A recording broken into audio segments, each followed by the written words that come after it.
Good morning. आज हम देखेंगे internal experiment number 1, internal practical number 1। जो सबसे पहले उद्देश्य हम देखेंगे, अवतल लेंस की फोकस दूरी उत्तल लेंस की सहायता से ज्ञात करना जबकि दोनों लेंस संपर्क में हो। आवश्यक उपकरण, कौन कौन सी वस्तु हमें जरूरत पड़ने वाली है देखते हैं। अवतल लेंस अधिक क्षमता, अवतल लेंस से अधिक क्षमता का उत्तल लेंस, समतल दर्पण, प्रकाशीय बेंच एवं एक पिन चाहिए।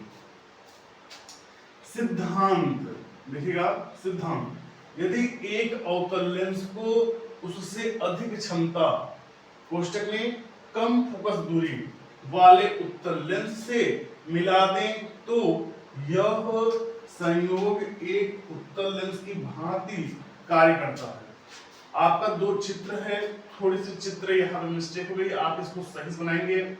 सबसे पहले अपना लाइन खींच लेंगे और फिर दोनों को, तीनों को एक पास में मिला लेंगे। यहाँ से आप एक इसको खींच लेंगे, इसको एक लेंस है बना लेंगे और फिर यहाँ पे यम इसको आप कलाई कर देंगे, यानी इसको ऐसे कर देंगे। यहां से यहां की जो दूरी है वो F1 है। फिर यहां पर देखेंगे एक चित्र बना हुआ है, ऐसे बनाएंगे पूरा, और यहां से L1 यहाँ पे L2 मान लेंगे, यहाँ पे F2, इसको F2 मान लेंगे।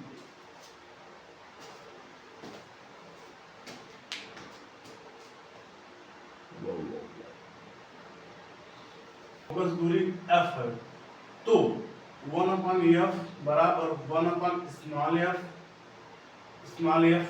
प्लस 1/f2 अथवा या और 1/f2 बराबर 1/f माइनस 1/f बराबर करके 1/f माइनस f बटे f1 कैपिटल में f कर लेंगे। फिर यहाँ देखेंगे, अथवा लिखेंगे कि F1 एवं F के मान समतल दर्पण की सहायता से ज्ञात करके F2 के मान की गणना कर लेते हैं। फिर आपका एक परीक्षण रहेगा नंबर 1, फिर नंबर 2। नंबर 1 में क्या है कि समतल दर्पण की स्थिति बराबर 5.0 सेंटीमीटर। नंबर 2, उत्तल लेंस की फोकस दूरी F1 के लिए सारणी, देखिए यहाँ पर सारणी दिया हुआ है। ऐसे ही 1 नंबर 2 नंबर के ये है, 3 नंबर का भी ऐसे ही सारणी बनेगा। नंबर 1 में क्या पूछा है कि प्रेक्षण का क्रमांक, प्रेक्षण का क्रमांक नंबर दूसरे में है उत्तल लेंस की स्थिति a सेंटीमीटर, नंबर बी में है वस्तु पिन की स्थिति b सेंटीमीटर, और तीसरे में, चौथे में है फोकस दूरी a-b सेंटीमीटर।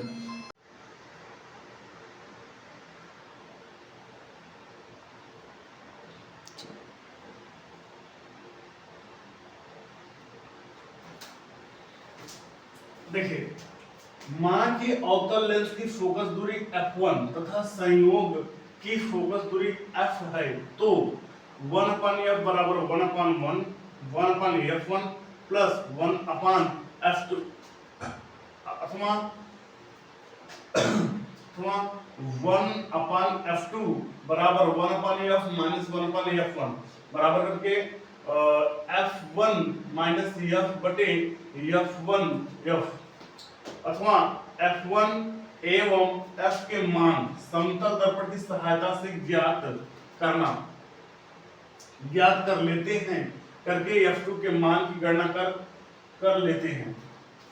प्रेक्षण नंबर 1 में है समतल दर्पण की स्थिति बराबर 5.0 सेंटीमीटर, नंबर 2 में है उत्तल लेंस की फोकस दूरी f1 के लिए सारणी। आपका नंबर 1 में आएगा प्रेक्षण का क्रमांक, नंबर 2 में उत्तल लेंस की स्थिति a सेंटीमीटर, नंबर 3 में वस्तु पिन की स्थिति b सेंटीमीटर, नंबर आपका फोर्थ में फोकस दूरी a-b सेंटीमीटर, और आप पांचवें देखिए फिफ्थ में माध्यम फोकस दूरी f1 सेंटीमीटर। करना कैसे आपको, नंबर 1 2 3, एक लिखेंगे 15.5, फिर दूसरे में लिखेंगे 28, तीसरे में लिखेंगे 13.0, चौथे में लिखेंगे।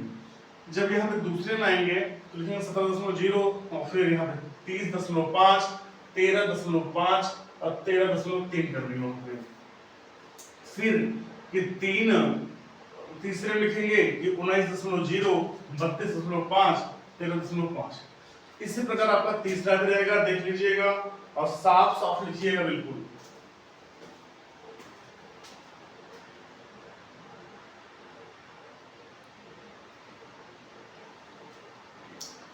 देखिए तीसरा वाला सारणी कौन सा है कि संयुक्त लेंस की फोकस दूरी एफ के लिए सारणी।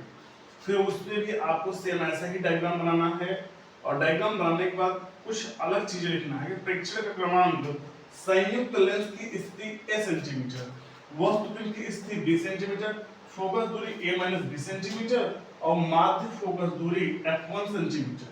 करना कुछ नहीं है, 1 2 3 नंबर डालना है आपको और एक के सामने 15.0, फिर 42.0, फिर 27.0, फिर दूसरे लिखना है कि 17.0, 45.0, 28.0 और यहाँ पे 27.5। ये 6 जरूर लग रहा है पर ऐसा कुछ है नहीं, ये 0 ही है। तीसरे में देखेंगे 19.0, 46.0, 27.0।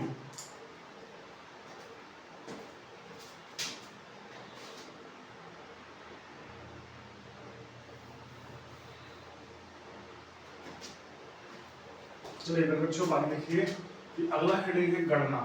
गणना क्या करना है, अवतल लेंस की फोकस दूरी f2 बराबर f.f1 बटे f1 माइनस f से f2 बराबर 27.3 गुणित 13.3 बटे 13.3 माइनस 27.3।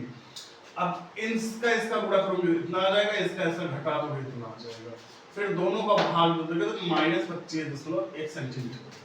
फिर अगला है परिणाम, दिए हुए अवतल लेंस की फोकस दूरी बराबर -25.1 सेंटीमीटर। फिर अगला है सावधानियां। नंबर 1, लेंस व समतल दर्पण साफ होने चाहिए। नंबर 2, पिन की नोक की ऊंचाई लेंस के प्रकाशित केंद्र की सीध में होनी चाहिए। नंबर 3, पिन की नोक पतली होनी चाहिए तथा लंबन दूर करते समय उसके प्रतिबिंब की नोक स्पर्श करनी चाहिए। फिर है अगला संभावित त्रुटियां, प्रकाशीय बेंच एवं स्टैंड टेढ़े ना हो। नंबर 2, लेंस एवं समतल दर्पण स्वच्छ हो। चलिए बच्चों एक ये हो गया, अभी एक और लिखवा देंगे, सभी लोग साफ साफ लिखिएगा। Thank you.